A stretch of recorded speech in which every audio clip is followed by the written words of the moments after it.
Southern California, good evening, and welcome to another edition of the SoCal Supreme Sports Show. We've got plenty to talk about in the world of Southern California sports, such as the Clippers. After dropping the first two games of the series to the Utah Jazz, they are now one win away from the Western Conference Finals, a place that has eluded them. Can the Clippers close the door in game number 6, or will there be a game 7?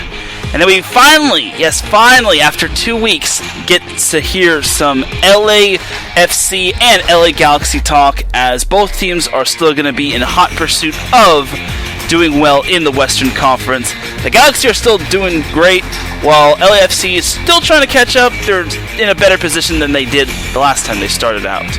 And we've got some MLB talk, such as the Dodgers. They're still trying to keep pace with the Giants, but unfortunately, they kind of lost some ground after a recent loss to the Phillies. And then the Padres have been struggling as of late, having gotten swept by the Rockies of all team. They did get back on track by beating the Reds in extras, but they still have a lot of ground to make up. And then the Angels are back to where they started from. Gosh dang it, man. What will our teams be? What can our teams do in order to get back on track? And can they manage to squeak in the postseason? Find out all that and more on the SoCal Supreme Sports Show. This is Teran Rodriguez bringing you another edition of the SoCal Supreme Sports Show here on IA Sports Radio, your direct feed for all that is sports.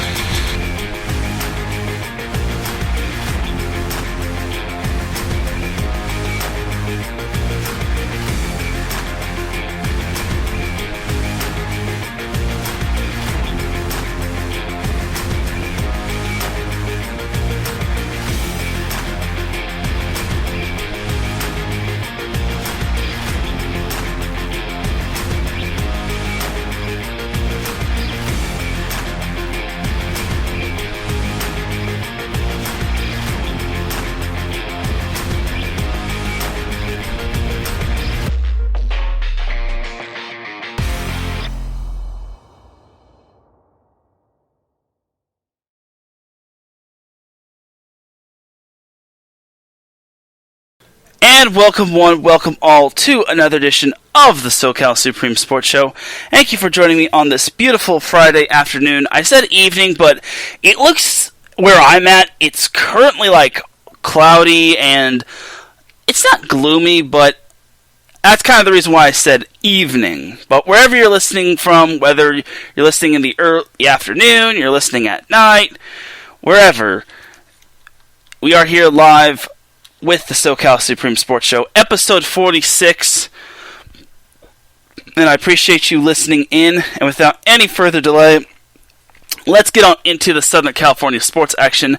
However, we have a sponsor to get out of the way when it comes to IE Sports Radio, and that sponsor is from the Southern California Warriors semi-pro football team. The world of semi-pro sports is unlike any other sports organization. Players pay to play in hopes of so many different outcomes, whether it's playing to get filmed to try out for professional teams, big-time colleges, or just playing to stay in shape. No matter what, all semi-pro players have one thing in common, and that's playing for the love of the game. The SoCal Warriors have been on a quest to earn titles and give players second chances since 2017. Whether you're in Southern California or anywhere in the world, give semi-pro sports a chance if you love your sport. You may get that second chance you have been waiting for as an athlete. You could follow Southern California Warriors on Twitter at SoCal Warriors, and you could also follow them on Instagram at Southern California _Warriors.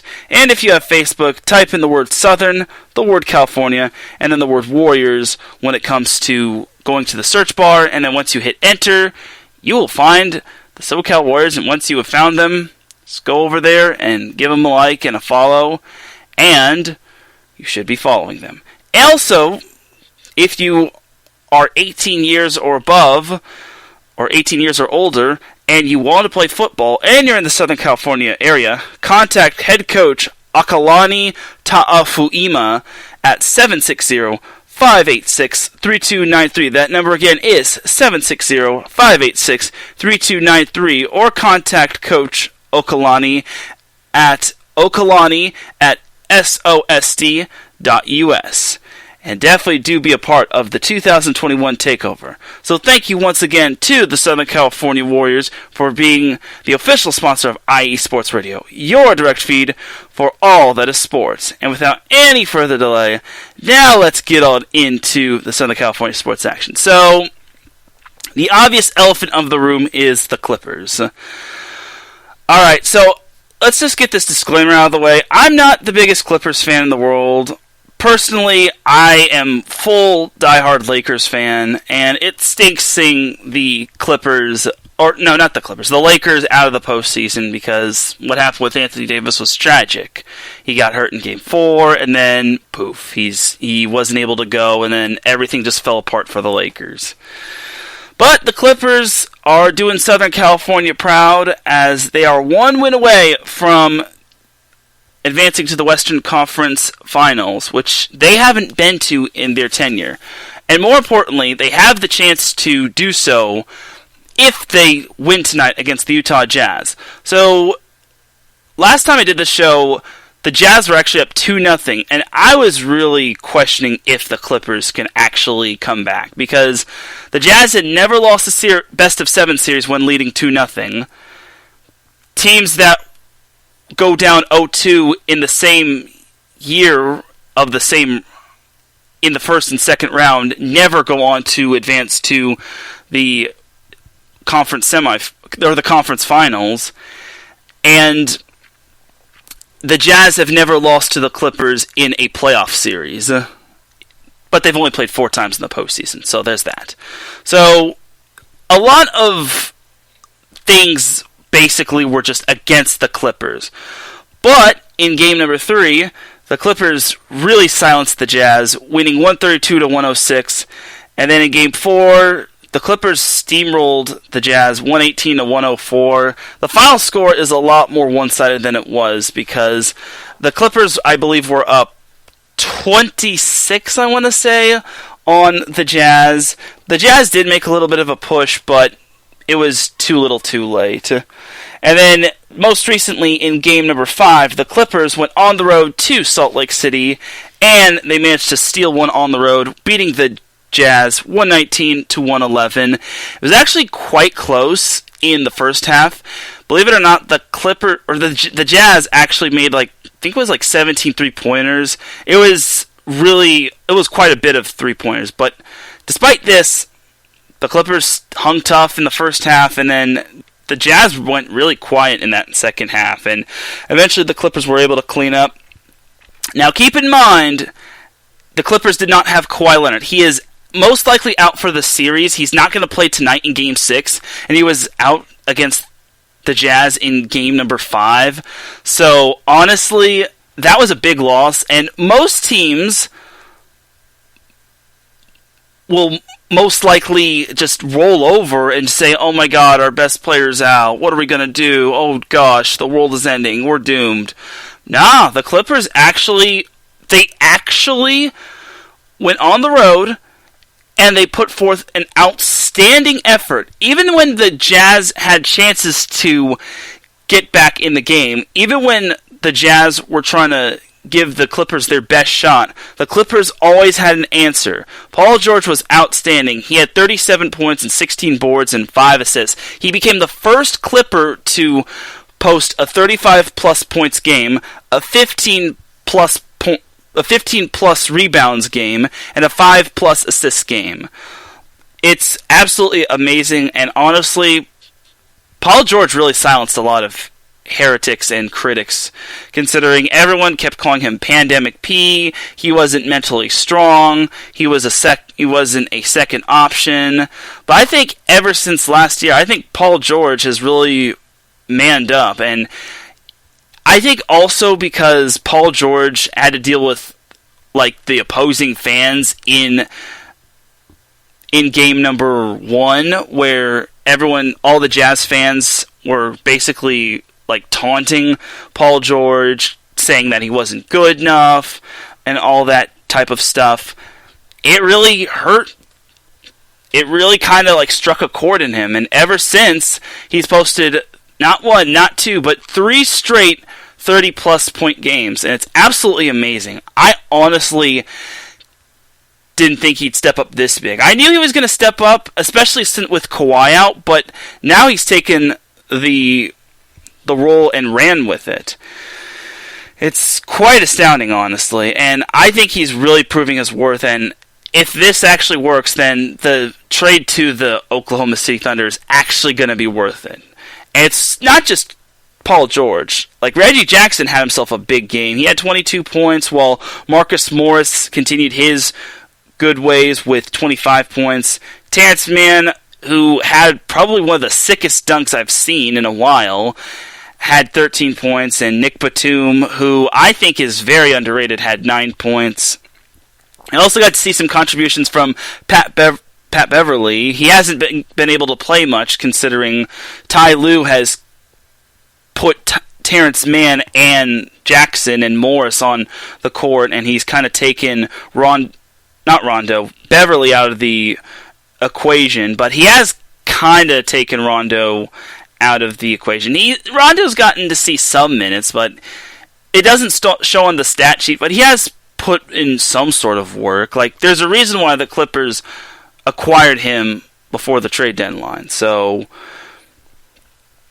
there's that right there for the Clippers. And here's the thing for the Clippers tonight. So tonight they are back home at Staples Center against the Jazz.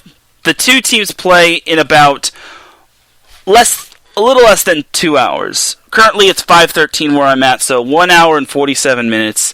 And then the two will be getting onto the court and we'll be seeing some basketball action. So my thing for the Clippers is this. They weren't expected to win Game 5. No one, and even me, thought that the Jazz were going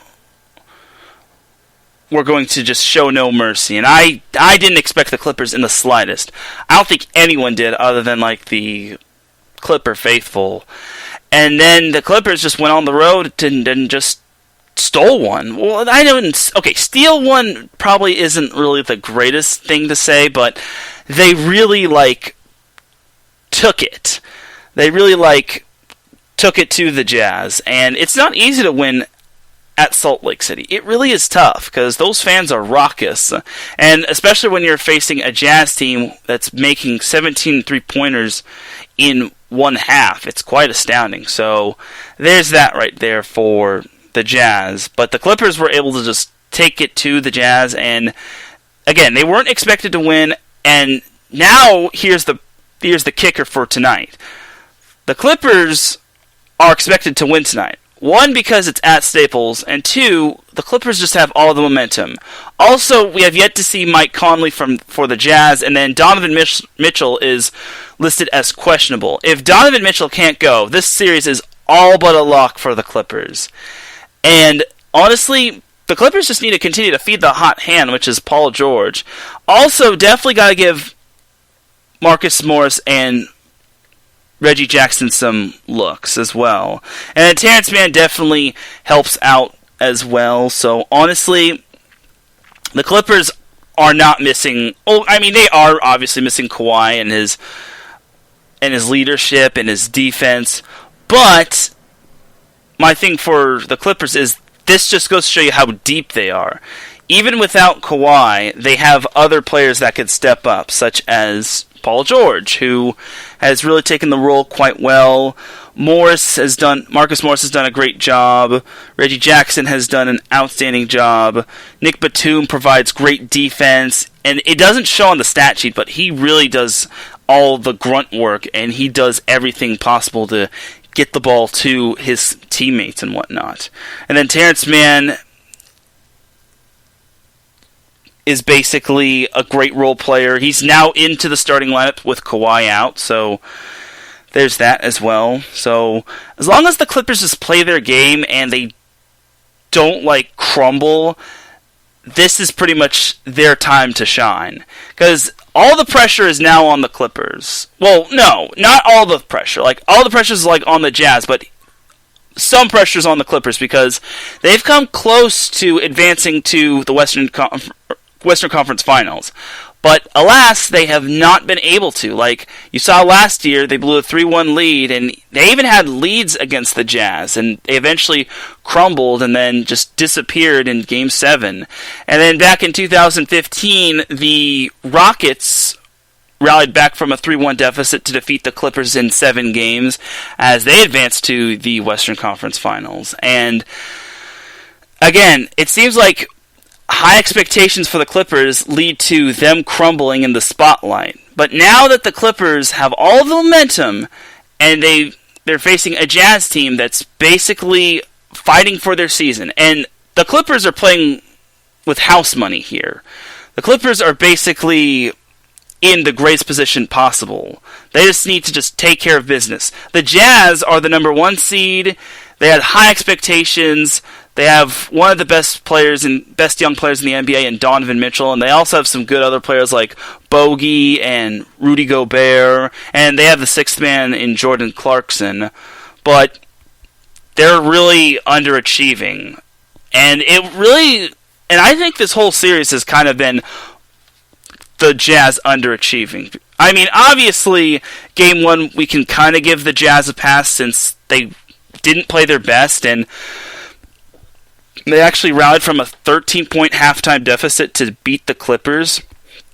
But in game number 2, they only won that one by 6, which, again, I know Mike Conley has yet to play this series, but you have to have other players like step up. And I know they won that game, but it was only by 6, and they probably could have beaten the Clippers by a little bit more. Like, the Clippers just don't go away. And that just goes to show you how impressive they are. And I personally have been impressed by them. I thought after Game 2 they were going to roll over. But it seems like whenever they lose the first 2 games of a series, that just galvanizes them to just turn it around. That was evident in the series against the Dallas Mavericks, and now it's evident in this series against the Jazz, except the Clippers actually won Game 5, as opposed to them losing Game 5 to the Mavericks. So, again, this is history in the making for the Clipper faithful who are still with the Clippers, and for the Clippers as a whole, because obviously the Clippers have been little brother to the Los Angeles Lakers, but now that they are 1 win away from making history and showing that there is, or there can be, 2 Los Angeles basketball teams with a championship. That's not the Sparks, obviously. No offense to the Sparks, of course.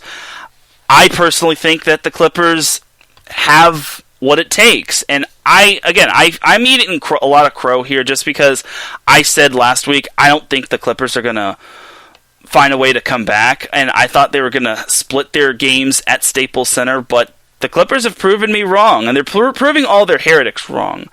Paul George especially, when it comes to proving everybody wrong. And I think this could be a breakthrough for the Clippers. It's just all about just executing. Like, if they execute their defense, and one thing they did against the Jazz in game number 5 was they limited Donovan Mitchell. He only had 9 points through the first 2 quarters, and I think he had 11 points through 3 quarters. Like, Donovan Mitchell did start to heat up a little bit later on, but now the Jazz are on the road, and basically they're fighting for their season, and it's going to be a raucous crowd. I don't know if everyone knows this by now, but all of California is pretty much unlocked. The pandemic is pretty much over. Staples Center is back to having the gymnasium at maximum capacity, and there are no separation. There's no vaccinated place versus non-vaccinated place.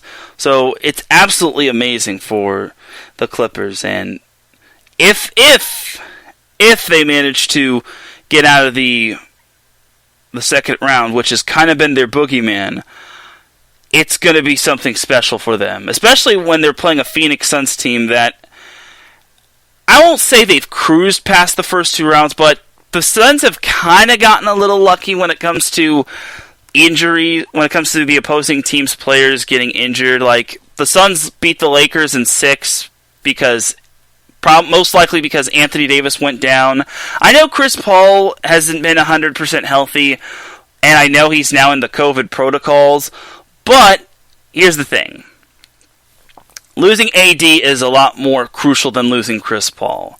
Like, at least the Suns have, like, a lot of other players, like Cam Payne, Devin Booker, DeAndre Ayton, the list goes on, that can step up in the favor of Chris Paul, whereas the Lakers aren't as deep because they have good players, but those are like role/complementary players.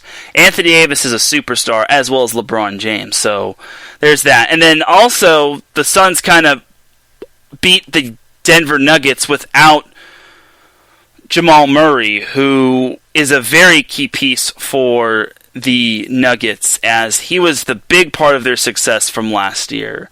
And without Jamal Murray, Nikola Jokic cannot carry the team a whole lot. So it's just, I'm not fully convinced on the Suns. Like, if the Clippers and the Suns meet, it's going to be fun. It's going to be another series where the Suns face another Los Angeles team. But if the Clippers do get out of that series against the Suns, then the Clippers are basically going to be a team to watch for. Like, I didn't want to believe that the Clippers were super legit, but I think they're doing great guns, and they are starting to blossom.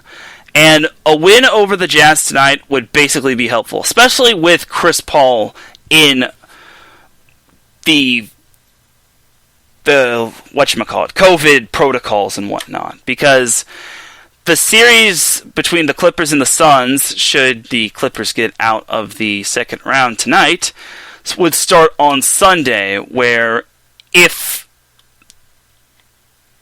the Jazz or the Clippers go to Game 7, then that game between the Suns and whoever wins the Western Conference semifinal will start on Tuesday. So it's very, very fascinating of what could happen. And if the Clippers want to, like, find any way of getting to the finals, I know I'm looking at the finals a little too early, but I will say this.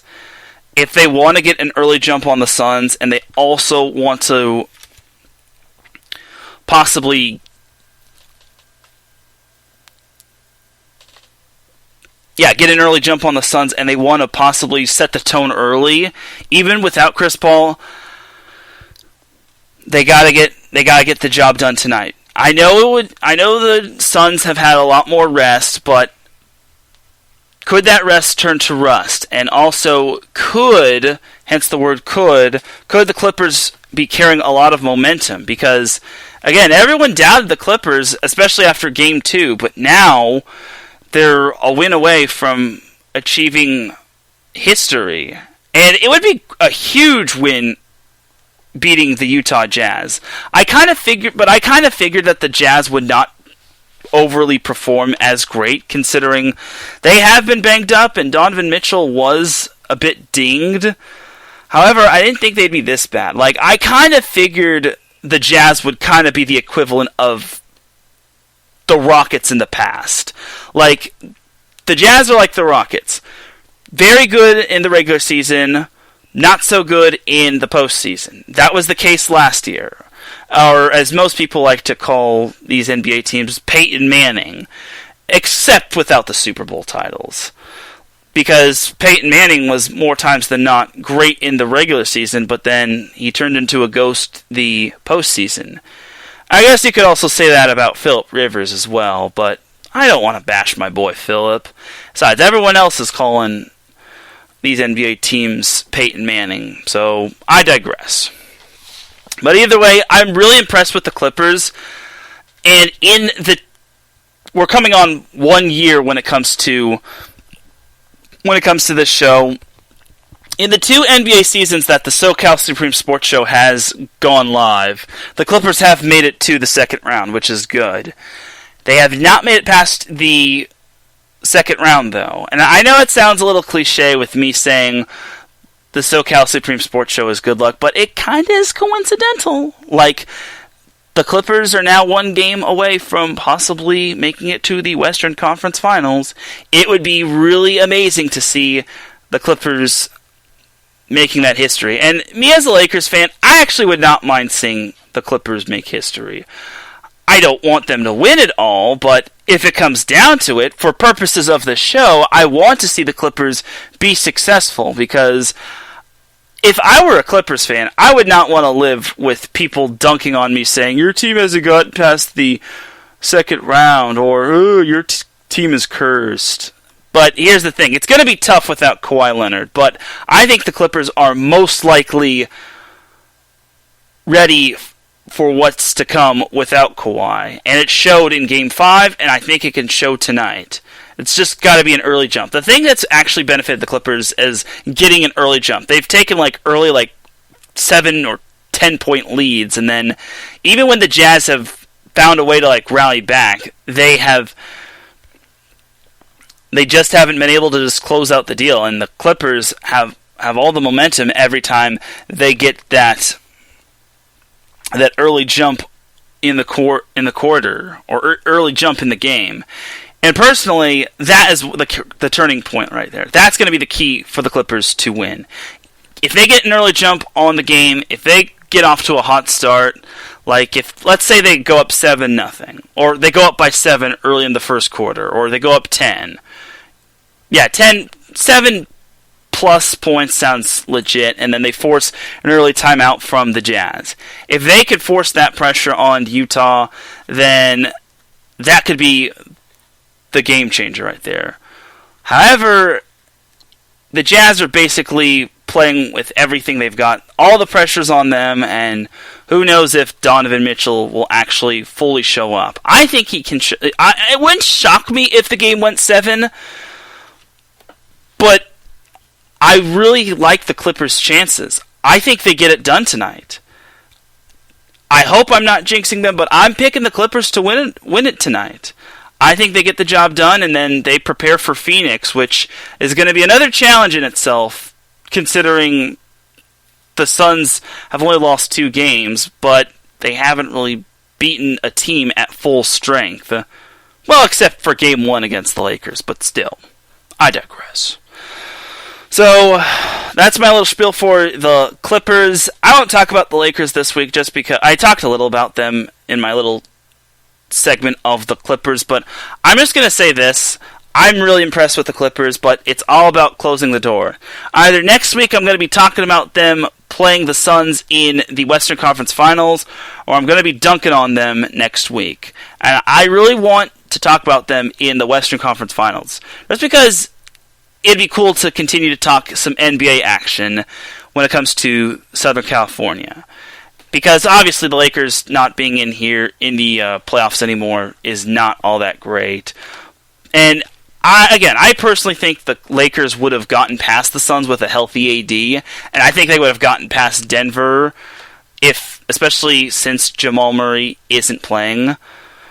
But I can't say that right now. So overall, for the Clippers, it's all about getting the early jump on the Utah Jazz. If they get that early jump, Utah's going to be playing catch-up most of the game, and the Clippers have got to rise to the occasion. They cannot blow this. They know how important this is for them. They know that they want to make the city of Los Angeles proud. They want to make their Clipper faithful proud. They want to win, and they want to silence the critics that say, hey, the Clippers can't do great in the spotlight. They always shy away when it comes to high expectations. And again, I'm eating crow because the Clippers, I said the Clippers, I kind of doubted the Clippers, especially after they lost Game 2, but again, it's tough to slow down. It was tough to slow down a hot team such as the Jazz, especially since the Clippers were just coming off of a 7-game series against Dallas. But now, the Clippers are 1 win away from the conference finals. So, overall, give me the Clippers to win. And if not, then I'll eat a lot of crow. So, there's that. So, that's going to do it for the NBA portion of this show. We'll actually jump into a little MLS action as the Galaxy and LAFC do return to the field after quite a bit of rest. Actually, I want to give you all, before we cross over to the MLS, I just want to give you all an update on the Sixers-Hawks. The Hawks lead the Sixers 35-29 with 8:06 in the second quarter. If you want more NBA action, definitely do check out Fast Break every Sunday at 5 p.m. Pacific Time, 8 p.m. Eastern Time with Dentarius Locke and Davidson Crooks. The two do an outstanding job when it comes to hosting Set Point. Or not Set Point, a Fast Break. I'm not the first one that has accidentally mistaken Fast Break for Set Point. No Set Point, you're not coming out right now. But when it comes to Fast Break, Davidson Crooks and Dentarius Locke do an outstanding job. They really cover their bases when it comes to basketball, when it comes to like women's hoops, college hoops, women's college hoops, and the NBA. So now let's jump over to the MLS. So after a long extended 2-week off, the LA Galaxy and LAFC are back at it this Saturday. The Galaxy are going to make sure I get this right this time. They are at home against the Seattle Sounders at Dignity Health Sports Park. The Galaxy have not lost a home game, if I'm not mistaken. And here's the thing for them. The Sounders are really good. They are the best team in the Western Conference, and the Sounders actually beat the Galaxy 3-0 in the first meeting between the two teams. And I think this one's going to be a very tough matchup.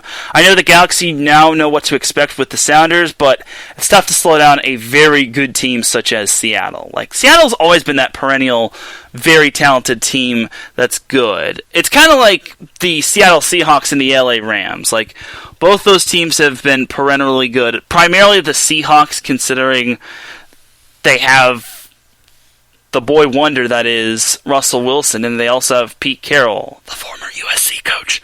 I digress. But Seattle has obviously been outstanding, but the Galaxy still have something to prove. Obviously, they are doing great guns this season, but it's all about if they can get that W over Seattle. Because if they get a win over Seattle, that could really send a message to the entire Western Conference. Currently, the Galaxy have 15 points. Last year, they had 22 points as a whole, from what I heard. So, Galaxy are pretty much on their way to eclipsing that point mark from last season.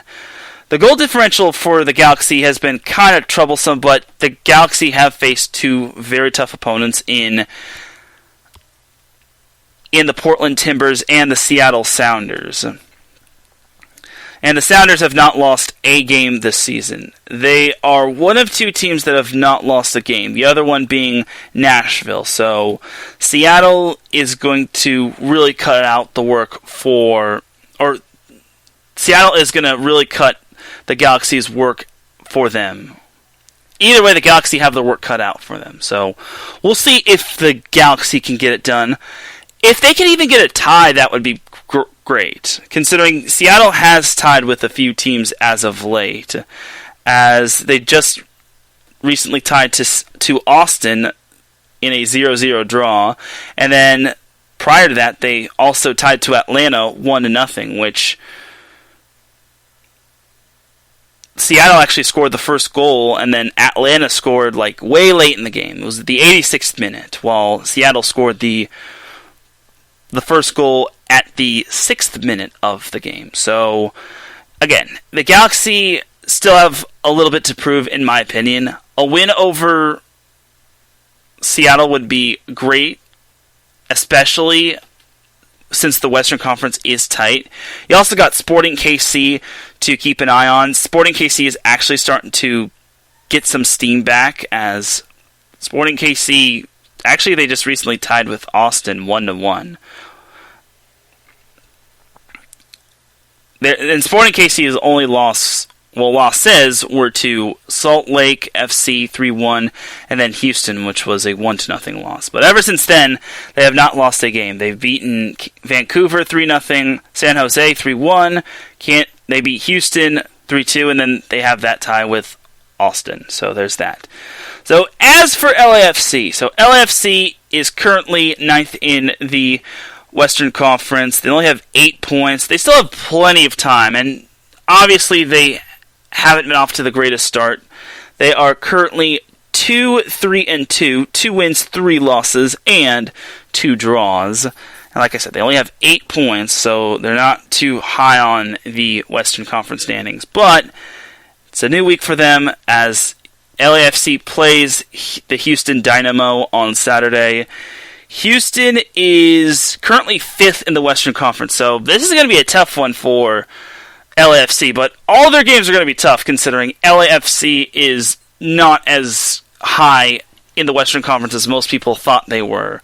And I thought the LAFC was going to do a lot better. It would have been great to see both LAFC and the LA Galaxy doing great, but unfortunately that is not the case, as they're going to need to start getting it a little bit together because their schedule does get a little bit tough. Except Dallas is good. Dallas should possibly be a win, but they can't underestimate them. And then Sporting KC is going to be tough. Salt Lake is above LAFC, so I can't really say that's not too tough or not. And then Austin has been tying teams left and right, and then they got Salt Lake again. I'm just looking too far ahead to July.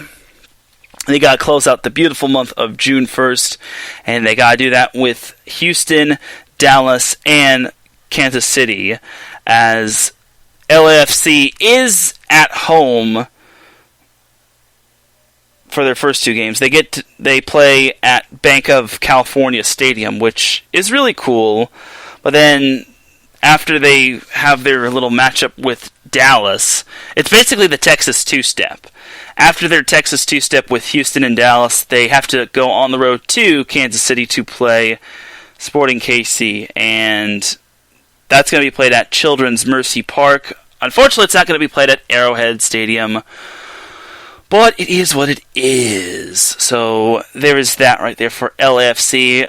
It's going to be tough for LAFC to win this week, but again, a win for them would be highly beneficial, especially since the Western Conference is really deep this season. It's looking like it's deep. However, I will also say this.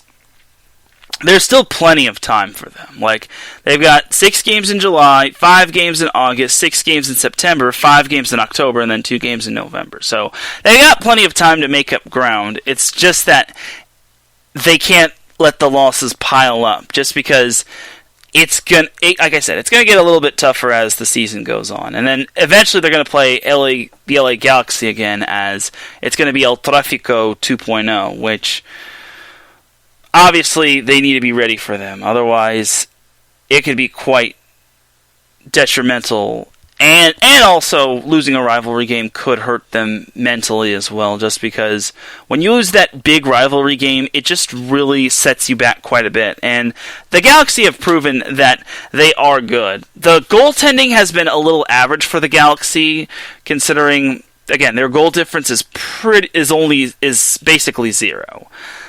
Yet the Galaxy are 5-2. They have 5 wins, 2 losses, and 0 draws, and they have 15 points. But it's basically all about the goalie play for the Galaxy. Can their goalie step up? I sure hope they can. And then LAFC, it's all about them getting it together. They have a goal differential of -1 for only having 8 points. It's certainly not as bad as Austin, Vancouver, Minnesota, and Dallas.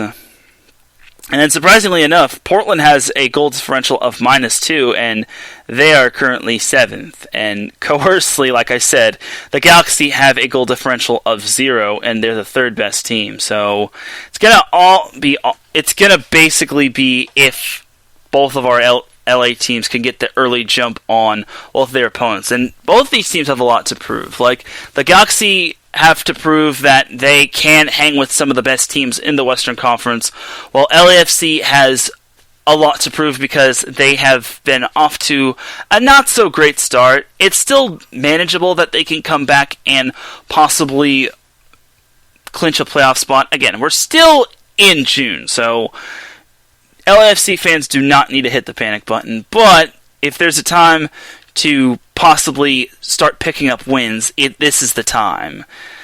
And this goes for either team, not just LAFC, but the Galaxy too, because eventually you want to send that message to the entire Western Conference that the Galaxy are for real, and this is not just a mirage. So there's that right there.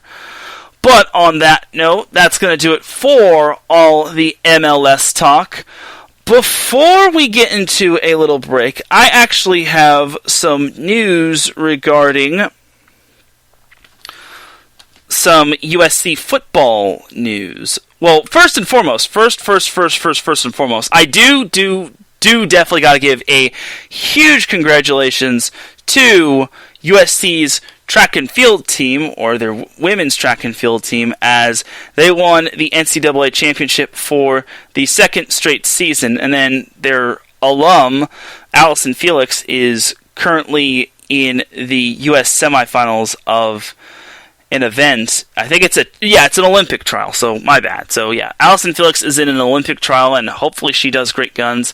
But I also got to make note that USC's track and field team did win the NCAA championship, which was absolutely amazing. So I gotta give a round of applause to USC on their job well done.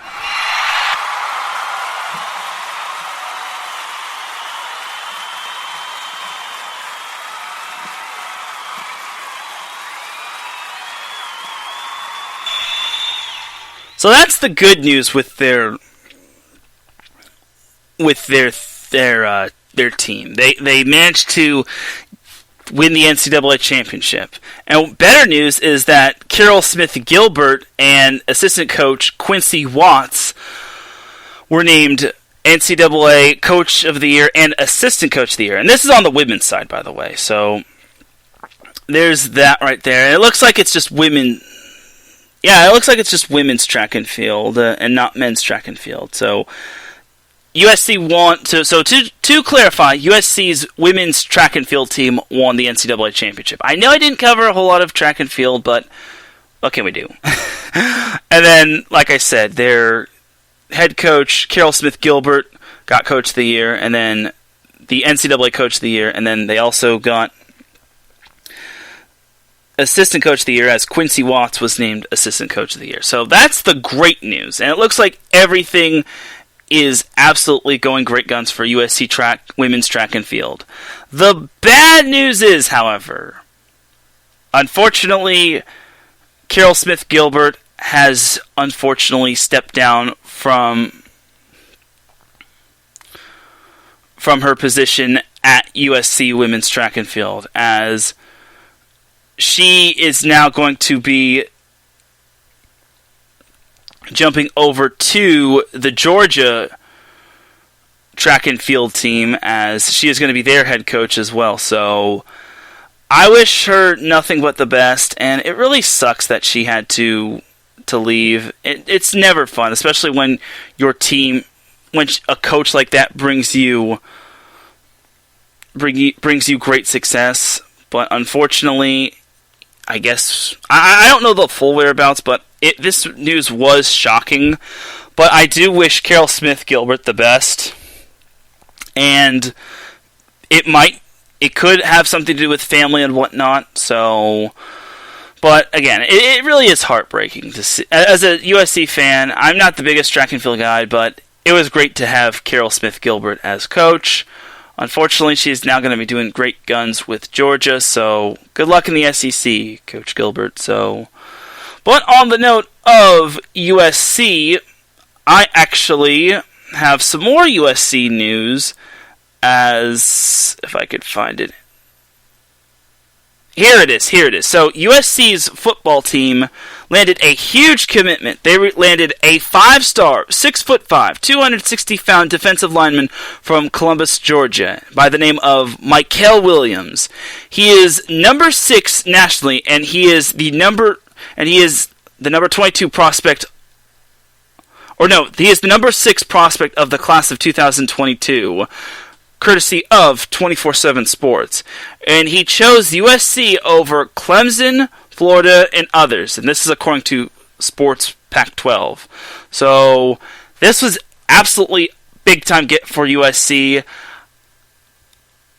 I will have more news on USC football commitments or UCLA football commitments if it's like big-time news. If it's like 5-star news, I definitely got to report on it. Or if it's like anything like groundbreaking, like nationally good recruits going over to USC or UCLA or San Diego State, then I will definitely make note of it, but this is really huge. And I even tweeted this out from the SoCal Supreme Sports Show Twitter account that this is a huge get for USC. It'll really boost their defense quite a bit. So, good stuff, good stuff, good stuff. So, we'll see what happens for USC this upcoming this upcoming fall. Currently, they are in spring training.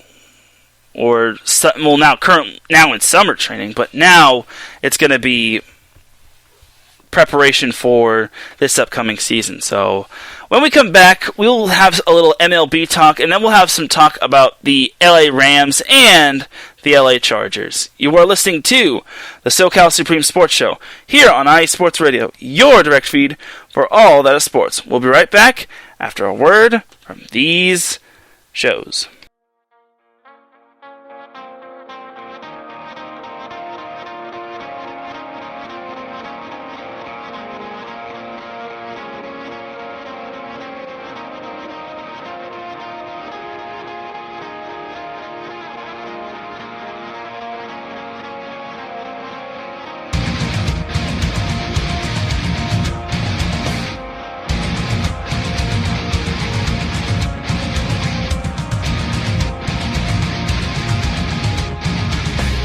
Hey sports fans, do you like wine?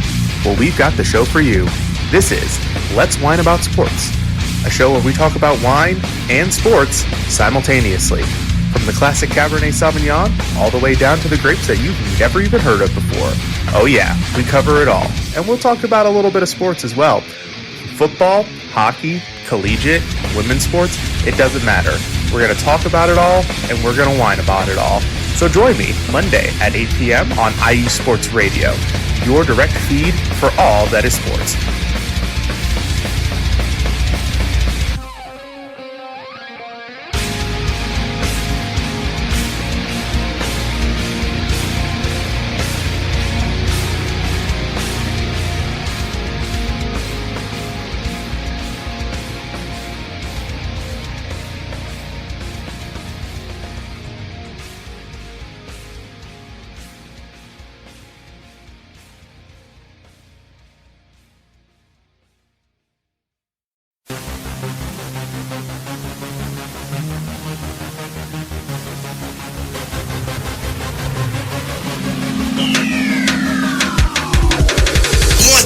Everybody, this is Teran Rodriguez. Are you a fan of volleyball? Are you a fan of thunderous spikes? Then I have the show for you. Set Point, where I cover NCAA men's and women's volleyball, high school boys and girls volleyball, beach volleyball, and even professional volleyball. Catch the action every week here on IE Sports Radio, your direct feed for all that is sports.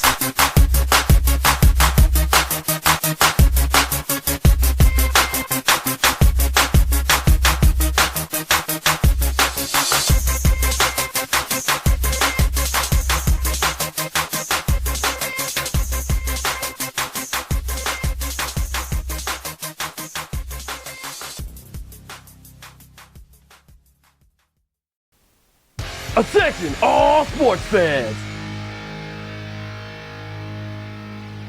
If you're someone who wakes up each morning with a list of sporting events to go along with your to-do list for the day, then you just might be a diehard. The world of sports is as vast as the ocean is deep, including the major leagues, the minor leagues, the colleges, and everything in between. This is me, your boy Larry B of IE Sports Radio, welcoming you to join me every Monday evening at 4 p.m. Pacific, 7 p.m. Eastern on The Defining Moment, a show that focuses on what really matters in the sports world, sports themselves, and nothing outside of them.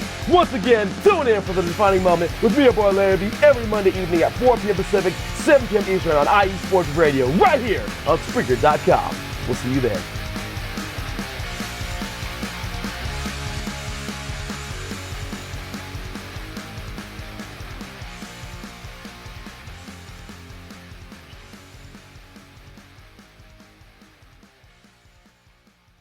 And we are back for segment number 2 of the SoCal Supreme Sports Show.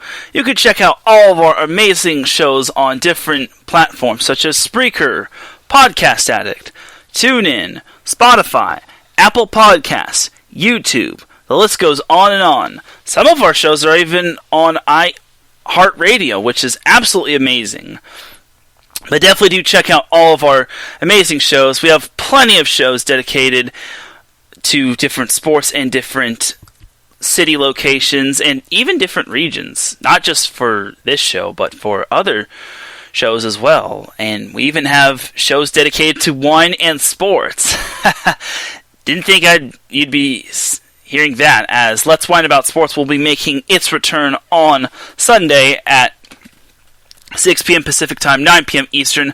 I should also note that is going to be the 50th episode of Let's Wine About Sports, which means that it's going to be a fun one. And this show's approaching its 50th episode as well.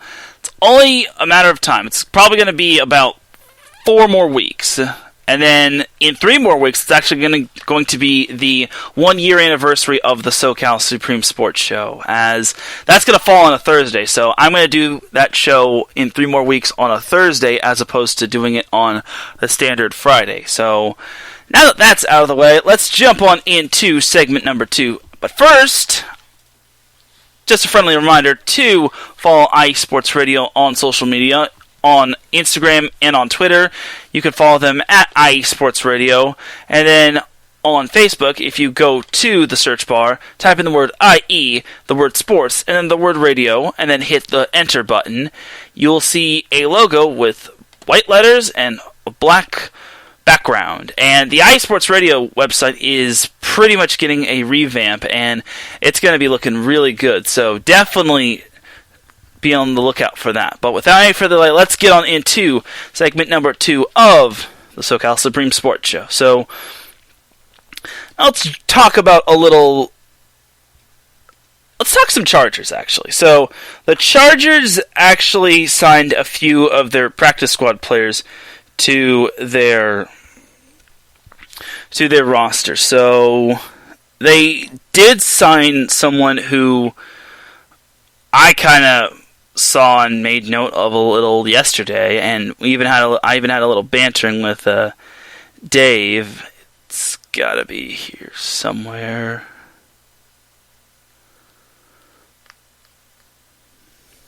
Yeah, here it is. So the Chargers yesterday, they signed defensive lineman Willie Yarberry, a 6'2", 285-pound defensive lineman from Wake Forest, who actually played for the Massachusetts Pirates of the NAL, the National Arena League, which is a football league but played in arenas. And he played in the Spring League, so he was one of the 4 participants who could have been signed by the Chargers for depth. This was reported by Ian Rappaport, so I guess this is good because he's young. From what I read, he's only like 24, 25.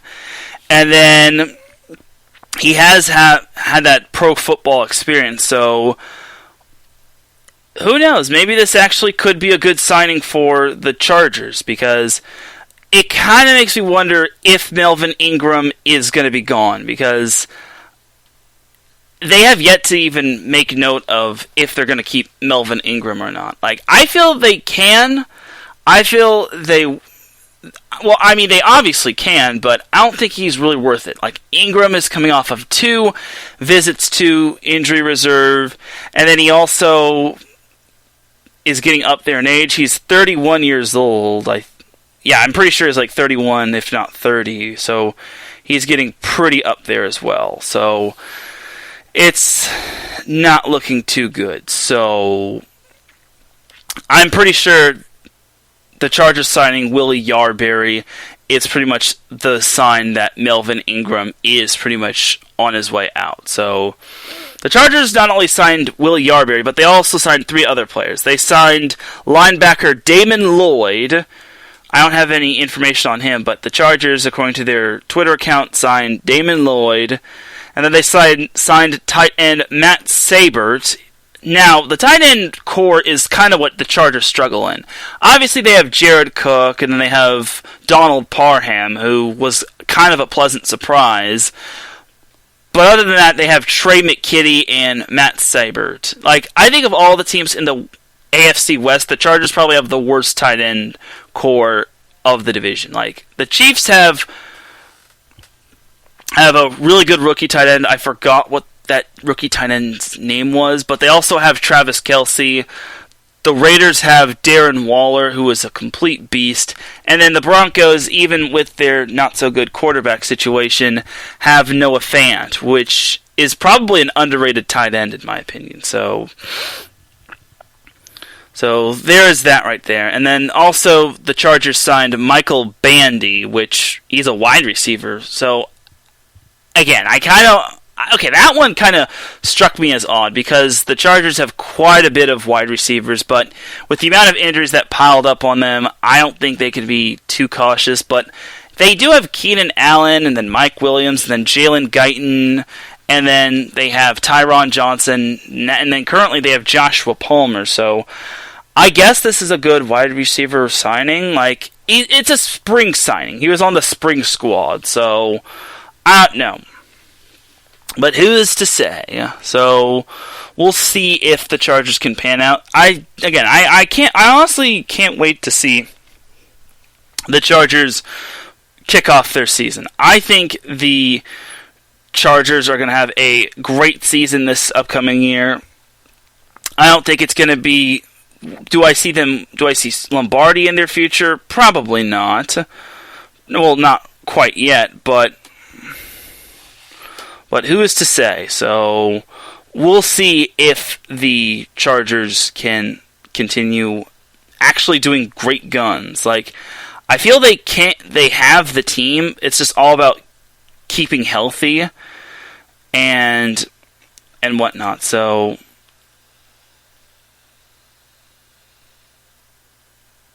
we'll see what happens right there for the LA Chargers. Like I said, last year they had a not so great season. They went 7-9 and they wound up losing a bunch of one-score games. But we'll see if that can turn around anytime soon. So we'll see. So as for the LA Rams, the Rams are looking quite nicely as well, as Deshaun Jackson says it's going to be mind-boggling for defenses to try to stop the Rams when it comes to them playing on, when it comes to their offense taking the field. And this is according to the Rams Wire. So here's the thing about the Rams. I think it's going to be quite fun to see the Rams, and I wonder if they can really stack up. I think they can, but here's the thing about the Rams. It's tough to predict the Rams. Like, sometimes the Rams will be really good, and then sometimes they'll be really bad. It's tough to predict them. Like, they're a wild card, in my opinion. And I personally think that it's going to be, like, if you really know the Rams, then good on you. But for the Rams, I think their offense should be good because they have Deshaun Jackson and Robert Woods and Cooper Kupp and Tyler Higbee and Cam Akers, who had a phenomenal rookie year. And then I guess they have Darrell Henderson and Van Jefferson, which I don't know. I mean, I guess that adds a little bit more depth. But then they have Matthew Stafford, who is a veteran quarterback, which is cool. But do I really think the Rams can go far in the NFC West? I definitely think they can, and I think they could go definitely far in the NFC as a whole. I personally think that the Rams have potential. I think that it's going to be a challenge because the NFC is kind of deep this year, especially with the 49ers at full strength, and if Jimmy G or Trey Lance is at QB, it's going to be tricky. So overall, I think to me, the Rams have the potential. I think on paper they look good, but it's all about putting it all together.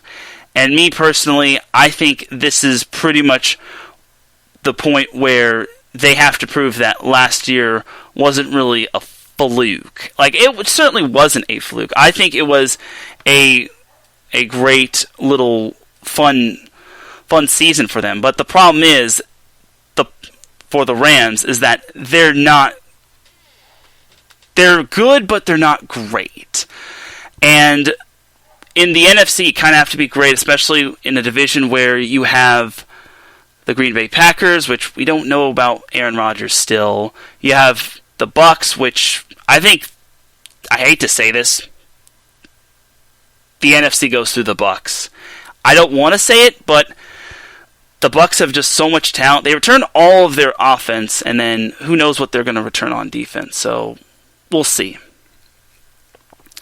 And then they have also all other talented teams in the NFC, such as the 49ers, the Seahawks, and then the Cardinals, to me, are underrated. They're kind of underrated, but at the same time, Cliff Kingsbury, he's kind of like that coach who doesn't know what to fully expect, which is kind of a bummer, because I actually had high hopes on the Cardinals last year, but unfortunately, it fell apart.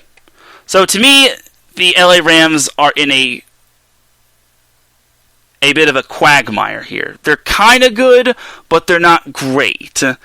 Like, I think they can get into the playoffs, no doubt. Like, I'd probably bet 90% of my life savings they'd get into the postseason. But do I see Lombardi? You'd have to tell me, like, in the middle of their season. I think their team has the potential, but it's just all about keeping it together. It's kind of like the Clippers almost. And again, potential is great, but can they stack up with all the other teams in their conference and in their division?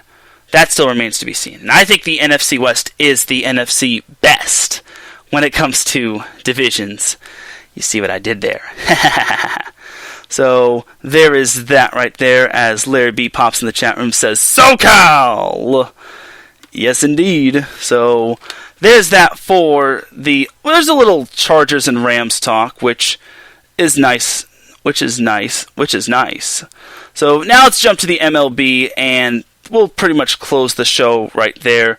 So jumping to the MLB, we actually got some big news when it came to the MLB. Shohei Ohtani, everyone's favorite player, or player that is starting to grow on everybody, is going to be participating in the Home Run Derby. So that is going to be completely fun, and I'm really excited to see what Shohei Ohtani can do. Like, he has been so electrifying and super duper fun to watch, and I really can't wait for him to do great things. I hope he wins. Like, it would be so fun. And this is probably something that every Angels fan has been hoping for ever since Mike Trout came to the team. Because everyone wants to see Mike Trout in the Home Run Derby, but unfortunately, we have not seen him in the Home Run Derby. But we are now going to be seeing Shohei Ohtani because he is healthy, knock on wood, and hopefully we will be seeing him continuing his success this season, because he's kind of the only bright spot for the Angels, as the Angels unfortunately wound up losing to the Oakland A's all 3 times, which just when we all thought the Angels were coming back and they were starting to look good, they wind up going backwards and playing the opposite of good. So the Angels last week, let's jump to last week. So the Angels swept their 3-game series against the Arizona Diamondbacks, which I feel really bad for, because the Diamondbacks are making history in the worst sort of way. The Diamondbacks have actually lost 23 consecutive road games, which is the longest losing streak when it comes to road games. Yikes. So the Dodgers won Game 1 on Friday by a score of 6-5 in 10 innings. The fact that it went 10 innings is kind of surprising. Then they won 8-7 last Saturday, and then on last Sunday we had the Angels beating the Diamondbacks 10-3. So there's that. However, after that series with the Diamondbacks, I had the sneaking suspicion that the Angels would come crashing down to earth. Game 1 against the Oakland Athletics, they lost that one 5-8, which is really disappointing. They were down 8-0 through 5 innings, which I get the Oakland A's are just as hot, but still, at least they could have like shown a little bit more fight and resolve. And then the second game, which was this past Tuesday, Oakland defeated the Angels 6-4. Unfortunately, that was another case of the Angels playing catch-up, and another case of the Angels just could not solve the problem that is the Oakland A's. And then it gets worse. The Angels lost to the Oakland A's 8-4 this past Wednesday, and unfortunately, the Angels were up 4-0, and then wound up blowing it. Well, not blowing it, but they wound up laying a goose egg, primarily in the 6th inning where the Angels' bullpen unfortunately imploded. They had the bases loaded and there were 0 outs. And it's like, uh-oh. And in typical fashion, the Oakland A's erupted, which they erupted for 6 runs in the 6th inning, which that's just disappointing right there. It really is. But on the bright side of things, the Angels did bounce back with a 7-5 win over the Detroit Tigers. It got a little dicey toward the end as the Tigers actually scored 3 innings in the 8th and not 1 inning, 3 runs in the 8th and 1 run in the 9th. And they almost tried to make a comeback, but fortunately the Angels were able to close out the win. And Shohei Ohtani actually pitched that game, and he got the YouTube Player of the Game, which I guess is cool, because the game was actually streamed on YouTube, which I guess is cool, and I guess that's a good little nugget to have for Shohei Ohtani. However, it's just, I guess it's like a feather in your cap, but it's just not that great. You'd rather win All-Star MVP or League MVP. It's just not that great. But the good news is for the Angels in that game is that they actually got a grand slam from Taylor Ward. So that was a part of the 7th inning where Ward and the Angels started to pull away. If they didn't get that grand slam, I don't even want to even talk about if that without that grand slam the Angels would have lost, because the Angels are facing the Tigers. The Tigers have arguably one of the worst records in the division. No, they don't. It's the 4th worst record in the division behind Minnesota, Texas, and of course Baltimore. So there is that right there for the Tigers. So the Angels conclude their series against the Tigers starting today, and then moving on to Saturday and on Sunday. All those games are going to be at Angel Stadium. Then the Angels will have the day off on Monday, and then we'll see them back at Angel Stadium on Tuesday and Wednesday against the San Francisco Giants. We'll see if the Angels can have better luck against the other NorCal team that is not Oakland. So there's that. And then next Friday and next Saturday and next Sunday, the Angels embark on a 7-game road trip as they start their 7-game road trip at Tampa Bay next Friday, Saturday, and Sunday. And then they conclude their road trip with a 4-game series against the New York Yankees, which that's going to be pretty fun right there. I don't know if it'll be fun for the Angels, but who knows? Maybe we'll get some sort of high-scoring affairs. We'll see what happens. But the Angels aren't really going anywhere, but it is good that Shohei Ohtani did get the YouTube MVP award for that game against the Tigers. And then also the the Angels will have Shohei Ohtani in the home run derby. So, awesome sauce right there. So, that's good stuff right there. Now let's jump over to the San Diego Padres. So, the Padres have actually recently been struggling. They did beat the Cincinnati Reds 6-4, and I said they beat them in extras, but they actually beat them in the 9th inning, which I'm actually surprised. I'm actually kind of surprised that the Padres were able to actually win that game, because I saw the Cincinnati Reds take the lead. It's like, ooh. I'm like, well, it's another blown game for the Padres.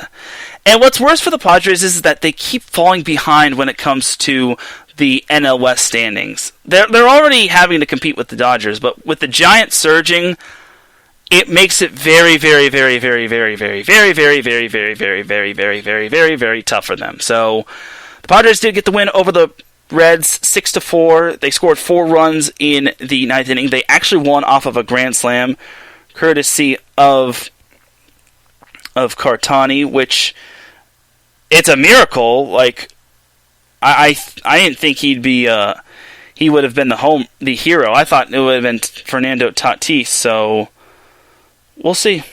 So there's that. But prior to that series, the Padres actually got swept by the Colorado Rockies, and I was like, aren't the Rockies supposed to be bad? Because looking at the MLB standings, the Rockies are just as bad as the Arizona Diamondbacks. Actually, they're not as bad. Like, the Diamondbacks are just having an atrocious season. The Rockies are still pretty bad in the NL West. And the fact that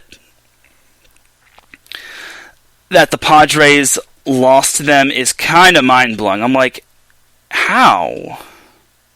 It just doesn't add up. So, unfortunately, that is the case, but I hope the Padres can somehow bounce back. They lost the first game 3-2, and then they lost game number 2 8-4, and then on Wednesday, the Rockies lost to the Padres 8-7, which is a bummer. And then last week, let's jump to last week, we had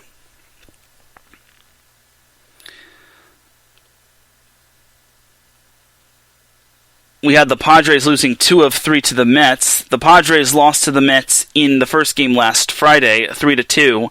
They lost the second game 4-1, but then they rebounded and won game number 3, winning 7-3, avoiding the sweep this past Sunday. So that was a little bit of a salvage of a non-sweep. So good for the Padres. The Padres conclude their series against the Reds, or continue their series against the Reds, tonight at 7:10 against the Reds at Petco Park.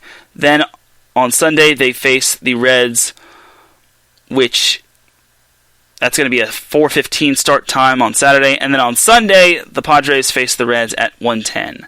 But this week is a crucial week for the Padres, as starting on Monday and eventually ending on Wednesday, the Padres and the Dodgers meet with one another. That is crucial for both teams. One, because one of these teams is going to be still keeping pace with the not the Diamondbacks, what the heck, the Giants, and then the other team is still going to have to play a lot more catch-up. And I don't think anyone saw the Giants surging ahead, but here we are. The Giants are still in first place in the NL West, which I think they also have the best record in the MLB, which is quite awesome if you ask me. So it's good stuff, but honestly, this Dodgers-Padres series is going to be really fun, especially since both games are going to be on ESPN. So finally we get to see some primetime action, and next Friday, Saturday, and Sunday, the Padres should get a little bit of a breather as they still remain at home against the Arizona Diamondbacks. Currently, they are on a 10-game homestand. So I think this is kind of what the Padres needed after traveling to Colorado and playing in the high altitude of the Rockies home stadium, and then they also had to travel up to New York to face the Mets. So now they've got a 10-game homestand in which they should be catching their breath until they have to travel back to Cincinnati. Then they also have to travel to Philadelphia afterward, but we're looking too far ahead. So there's that for the Padres. Currently in the standings, the Padres are 39 and 32. They are 6 games back of the Giants, which have actually been blistering, even though we can justify and say that they've only played the Diamondbacks. Like, I understand the Diamondbacks are having a struggling season, but no one really cares if you're just beating up on the Diamondbacks. Like, it's cool, but not really. And if you're losing to the Diamondbacks, then I feel bad for you. So, all in all, the Padres still have time, but if there's a point to where they need to come up big, they have to take at least 2 out of 3 against the Dodgers. If they get a sweep, that's just an even bigger feather in their cap. But it's going to be tough against the Dodgers. And that's a good little transition to go into the Dodgers. So the Dodgers currently had the day off yesterday. They kind of needed it as they took 2 out of 3 against the Philadelphia Phillies. They won Game 1 by the score of 3-1. Then they won Game 2 by the score of 5-3. But unfortunately on Wednesday, they lost Game 3 by a disappointing score of 2-0, which I don't know how they lost that one. I know Philly is decent, but Philly's not that great. Like, I can't believe the Dodgers were limited to only 5 runs. And losses like that could wind up costing the Dodgers in the standings, because currently the Dodgers are 2.5 back of the Giants, and they can't afford to lose any more games as of late. So, as for last week, we had the Dodgers taking 2 out of 3 against the Texas Rangers. They won the first game 12-1, but then they lost last Friday, and then last Saturday, the Dodgers disappointingly, and I say disappointingly with a huge capital letters, disappointingly, the Dodgers lost to the Rangers 12-1. And Trevor Bauer just had probably the worst game of his season as a Dodger. Ooh, Nelly. Like, I couldn't believe the Dodgers allowed 12, and I kind of feel bad for Trevor Bauer, but I can't really feel all that bad. He lasted 6.1 innings. Big deal.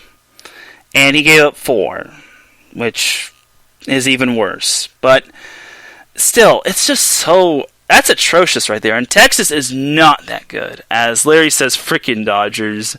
And then he says, here comes that they can't do it in 162 games statement from sports fans.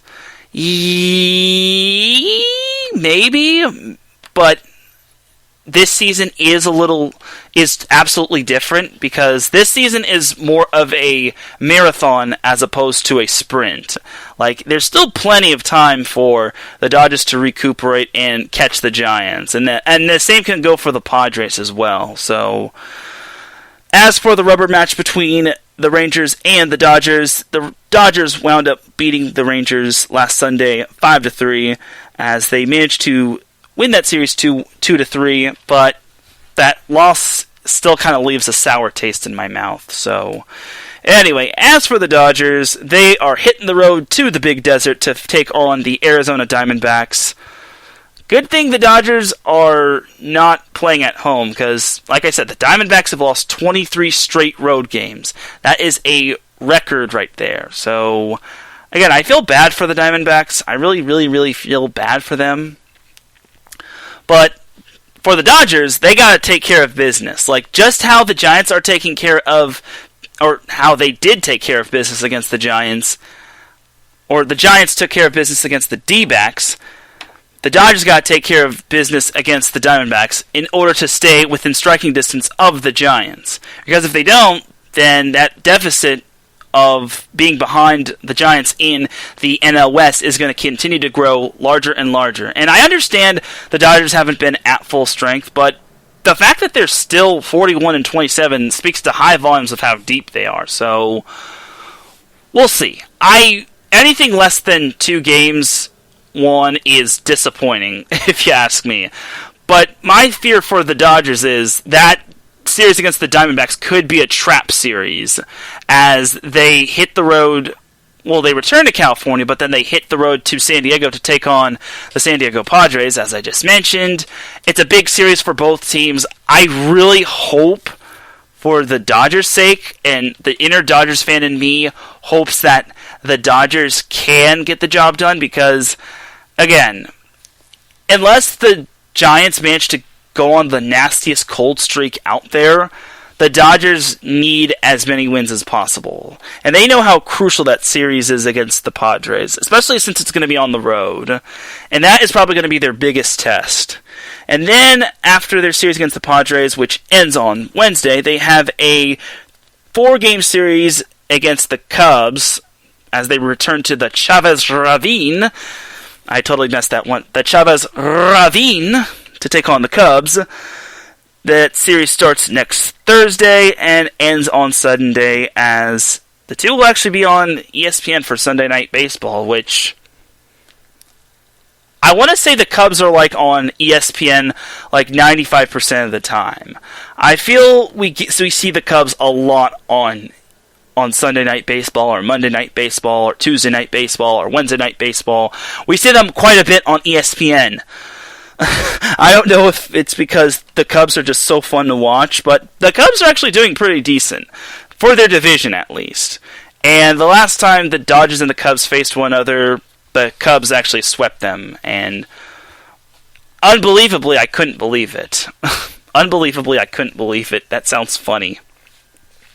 But the Dodgers do need to keep up their guard, because that Cubs series could also prove to be another trap series, as after their series against the Cubbies, they have a 2-game series against the San Francisco Giants, which starts on June 28th, and then it ends on Tuesday, June 29th, which, that's a weird little thing. It's a 2-game series, and it's an in-division rivalry series, which I find rather strange, but oh well. I can't complain. We are getting good rivalry baseball, especially since that second game is going to be on ESPN. So then we jump over to the month of July, which they have a day off the day after they face the Giants. But again, that's looking too far ahead. We can't look that far ahead, if you ask me. So currently in the standings, the Giants, like I said, lead the Dodgers by 2.5 games. The Dodgers are 41-27.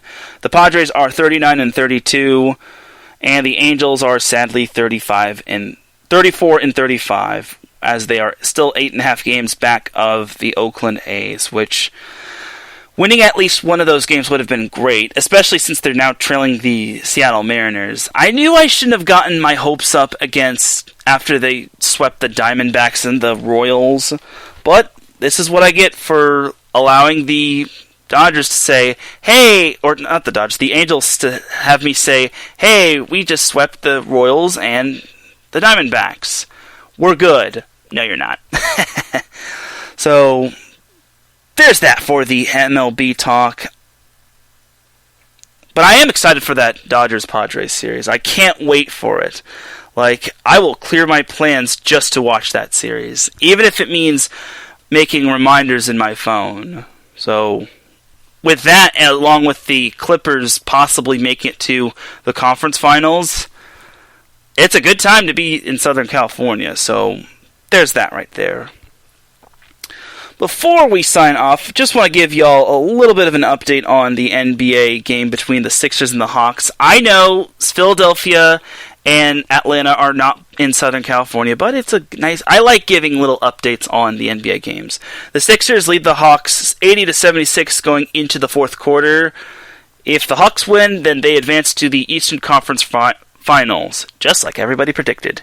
But if the 76ers win, then they force Game 7, which will be on Sunday. So there is that right there. And I feel I had one more thing to talk about. But regardless, I think that is going to do it for today's show. I also want to give a shout out to one of my buddies who is going to the Clipper game tonight, as he is going to the Clipper game. He said, my buddy's name is Alex Crawford. He says, going to the Clippers game 6 tonight. Biggest game in Clippers history. And he says, no matter what happens after 7 p.m., this feeling of hope is pretty incredible, and I'm thankful to be able to experience it. And I honestly can't wait to see the Clippers hopefully do their thing. And again, if the Clippers do win, which I am picking the Clippers to win, then so be it. Then I'll be very, very, very, very, very, very, very, very impressed on how they were able to knock off the Jazz. But if they lose, then I'm not going to be too surprised, just because the Jazz have a lot on the line here. And if they, as the number 1 seed, were to lose, I don't think they'd live it down. Because if there was any year that the Jazz were to win the NBA championship, this would be it. But unfortunately, they are on the brink of elimination and whatnot. So there's that right there. So on that note, we are going to end the show right there, but one more little shout out to the Southern California Warriors, as they are the official sponsor of IE Sports Radio. The world of semi-pro sports is unlike any other sports organization. Players pay to play in hopes of so many different outcomes, whether it's playing to get filmed to try out for professional teams, big-time colleges, or playing to stay in shape. No matter what the circumstance is, all semi-pro players have one thing in common, and that's playing for the love of the game. The SoCal Warriors have been on a quest to earn titles and give players second chances since 2017. Whether you're in Southern California or anywhere in the world, give semi-pro sports a chance if you love your sport. You may get that second chance that you have been waiting for as an athlete. You could follow them on social media at SoCal Warriors. You could follow them on Instagram at Southern_California_Warriors. And you could like and follow them on Facebook at Southern California Warriors. So once again, thank you to the Southern California Warriors for being the official sponsor of IE Sports Radio. And once again, you can follow IE Sports Radio on social media, and you can follow my Twitter accounts on social media. I mainly use Twitter a lot, and you can also see me bantering with Marcellus Wiley, but it's good banter, because I like the guy. My SoCal, and luckily I don't get a lot of hate or anything along those lines, which is good, because it's not fun. Life is too short to be hating. So there's that right there. But on that note, we are going to end the show here, because it is that time, ladies and gentlemen, to get on out of here. Because in about 30 minutes, we have the Los Angeles Clippers going to be doing battle with the Utah Jazz, and I want to see if the Clippers can actually close the deal. I want front row seats inside my living room. So once again, thank you all for tuning in to the SoCal Supreme Sports Show. I definitely appreciate you all tuning in. Hence the word, if you are listening via the podcast, I appreciate you. If you're listening on the replay, I definitely appreciate you. If you're listening at the wee hours of the morning, I appreciate you. If you're listening late at night, I greatly appreciate you. If you're listening in any part of the world, I definitely appreciate you. I also appreciate you all and your support of iSports Radio, because without you all, the fans, we don't amount to much. And I appreciate you, Larry B, for popping into the chat room. He says, great show, Teran. I appreciate it, man. And by the way, I also want to give a shout to Larry B and the Return of the Defining Moment. I enjoyed that show quite a bit. And more importantly, I'm excited that it's back. And I'm excited that both of my shows are here to stay as well. So, for everyone here at IE Sports Radio, this is Teran Rodriguez signing off. Have yourselves a great rest of the afternoon. Don't do anything stupid. If it's hot, wear your sunscreen. If you're not vaccinated, get vaccinated. Don't be a jerk. And I will see you on the other side. Have a great rest of the weekend. And remember, SoCal is for SoCal. Peace!